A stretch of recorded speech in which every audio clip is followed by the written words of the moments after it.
आकाशवाणी नागपूर. राम औरंगाबादकर आपल्याला प्रादेशिक बातम्या देत आहे. ठळक बातम्या. विरोधकांच्या अनुपस्थितीत राज्याच्या हंगामी अर्थसंकल्पाला विधानसभेची मंजुरी. महाराष्ट्राच्या सुसंस्कृत राजकीय परंपरेला सत्ताधारी लोकप्रतिनिधींकडून गालबोट लावलं जात असल्याची विरोधी पक्षनेते विजय वडेट्टीवार यांची टीका. महाराष्ट्र हे ग्रीन हायड्रोजनला प्रोत्साहन देणारं पहिलं राज्य असल्याचं मुख्यमंत्री एकनाथ शिंदे यांचं अंतिम आठवडा प्रस्तावावरील चर्चेत प्रतिपादन. शिवसेना आमदार अपात्रता प्रकरणी सर्वोच्च न्यायालयात 7 मार्च रोजी सुनावणी. आणि वंचित बहुजन आघाडी स्वबळावर लोकसभेच्या किमान 6 जागा जिंकण्यास समर्थ, अध्यक्ष प्रकाश आंबेडकर यांचं नागपुरात प्रतिपादन. आज विरोधकांच्या अनुपस्थित हंगामी अर्थसंकल्पीय विधेयकाला मंजुरी मिळाली. या अर्थसंकल्पावरच्या चर्चेला अर्थमंत्री अजित पवार यांनी उत्तर दिलं. त्यांच्या उत्तरानं समाधानी नसलेल्या विरोधकांनी या हंगामी अर्थसंकल्पात सामान्यांना न्याय मिळाला नसल्याचं कारण देत सभात्याग केला. त्यानंतर हे विधेयक मंजूर झालं. राज्याचं स्थूल उत्पन्न 10% वाढलं असून महसुली तूट नियमाबाहेर जाणार नाही याची काळजी घेत आहोत, असं अजित पवार अर्थसंकल्पावरच्या चर्चेला उत्तर देताना म्हणाले. राजकोषीय तूट 2.32% इतकी मर्यादित राखली आहे.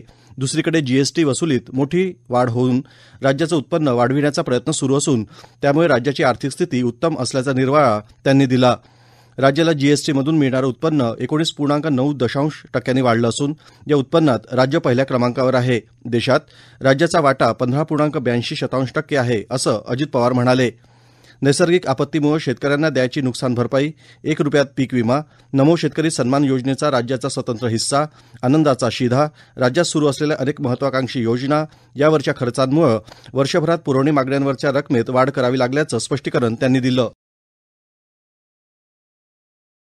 राज्यातील दूध उत्पादक शेतकऱ्यांना प्रति लिटर 5 रुपयांचं अनुदान देण्याबाबत निर्णय घेण्यात आला असून राज्यात प्रतिदिन 1,60,00,000 लिटर दूध संकलन होत आहे. त्यानुसार अनुदान योजनेसाठी 283 कोटींची आवश्यकता असून यापैकी 204 कोटींचा निधी पुरवणी मागणीद्वारे आणि उर्वरित निधी पुनर्विनियोजनाद्वारे उपलब्ध करून देण्यात येईल, अशी माहिती उपमुख्यमंत्री तथा वित्तमंत्री अजित पवार यांनी विधानसभेतील अर्थसंकल्पातील चर्चेला उत्तर देताना सभागृहात दिली. या योजनेच्या अंमलबजावणीसाठी सॉफ्टवेअर विकसित करण्यात आलं असून दूध उत्पादक शेतकऱ्यांना थेट लाभ हस्तांतरणाद्वारे त्यांच्या आधार संलग्न बँक खात्यावर अनुदान वर्ग करण्यात येणार आहे, असंही अजित पवार यांनी सांगितलं. विधानसभा अर्थसंकल्पीय अधिवेशनाचा आज अंतिम दिवस आहे. छत्रपती शिवाजी महाराज, शाहू, फुले, आंबेडकर आणि संत महात्म्यांचा महाराष्ट्र अशी आपल्या राज्याची ओळख आहे. मात्र गेल्या 2 वर्षात घोटाळेबाजांचा, वसुलीचा, खोकेबाजांचा, पक्ष फोडाफोडीचा, गुंडांना राजाश्रय देणारा महाराष्ट्र अशी राज्याची नवी ओळख करण्यात विद्यमान सरकारनं मोठी प्रगती केली असल्याची टीका विधानसभेचे विरोधी पक्षनेते विजय वडेट्टीवार यांनी विधानसभेत केली. अंतिम आठवडा प्रस्तावावरील चर्चेत वडेट्टीवार बोलत होते.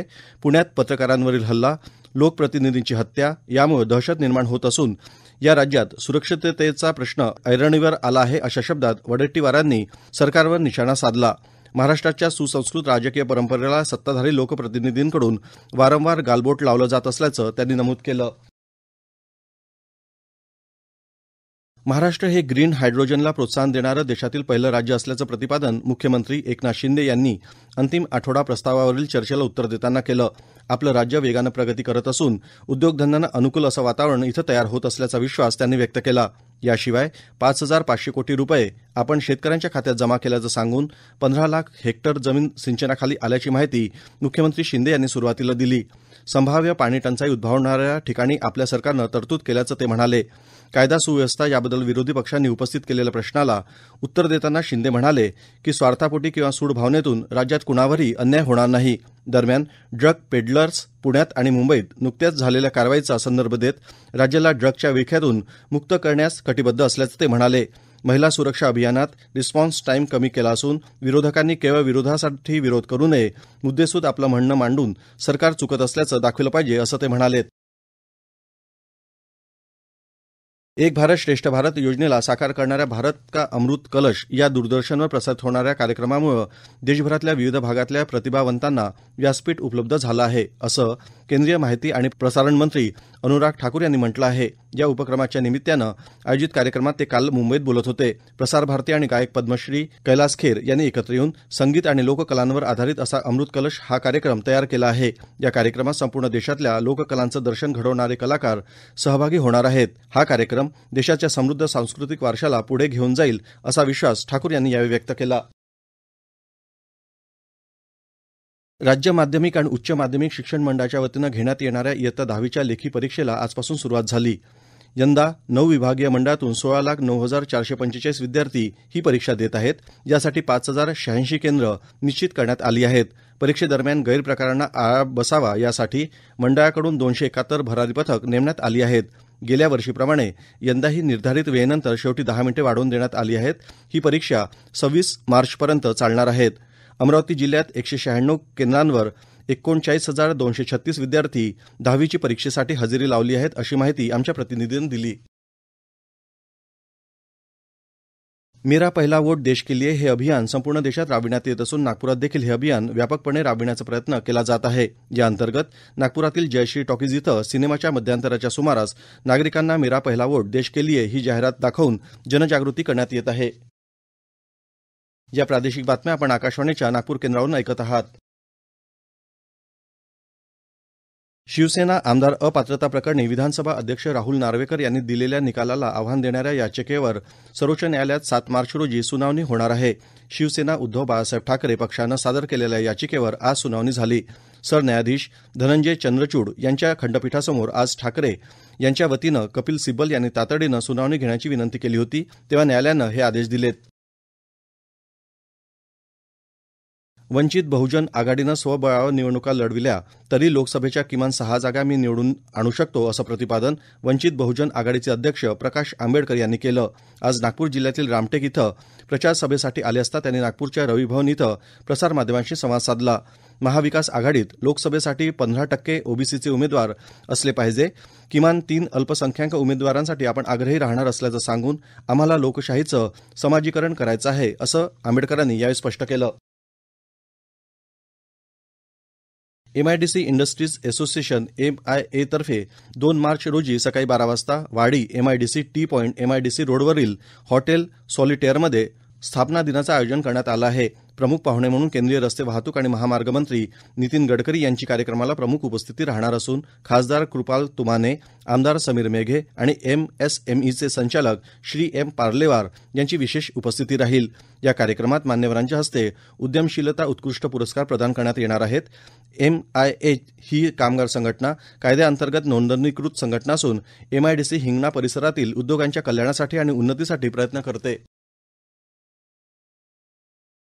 अमरावती जिल्ह्यात 21 फेब्रुवारी रोजी झालेली मृदा आणि जलसंधारण विभागाची परीक्षा रद्द करून फेरपरीक्षा घ्यावी या मागणीसाठी विद्यार्थी आणि युवक काँग्रेसनं आज जिल्हाधिकारी कार्यालयासमोर घोषणाबाजी केली. या परीक्षेत पेपरफुटी झाल्याप्रकरणी केंद्राच्या 3 कर्मचाऱ्यांसह एकूण 11 जणांना पोलिसांनी अटक केली होती. एकूण 670 पदांसाठी ही परीक्षा झाली होती. आरोपींनी एका पदासाठी 25 लाख रुपयांची मागणी केली होती. तसंच या प्रकरणी तब्बल 200 कोटी रुपयांचा भ्रष्टाचार झाल्याचा विद्यार्थ्यांचा आरोप असून त्यांनी या प्रकरणी चौकशीची मागणी केली आहे. साहित्यरत्न लोकशाहीर अण्णाभाऊ साठे विकास महामंडळामार्फत मातंग समाज आणि तत्सम 12 पोट जातीतील कुटुंबासाठी नाविन्यपूर्ण योजनेत जिल्ह्यातील 200 व्यक्तींना प्रशिक्षण देण्यात येणार आहे. समाजातील कुटुंबाची सामाजिक आर्थिक उन्नती व्हावी, त्यांना रोजगार आणि स्वयंरोजगाराची साधनं उपलब्ध व्हावीत म्हणून 18 ते 50 वर्षादरम्यान वय असलेल्या व्यक्तींना व्यवसायाचं प्रशिक्षण देण्यात येणार आहे.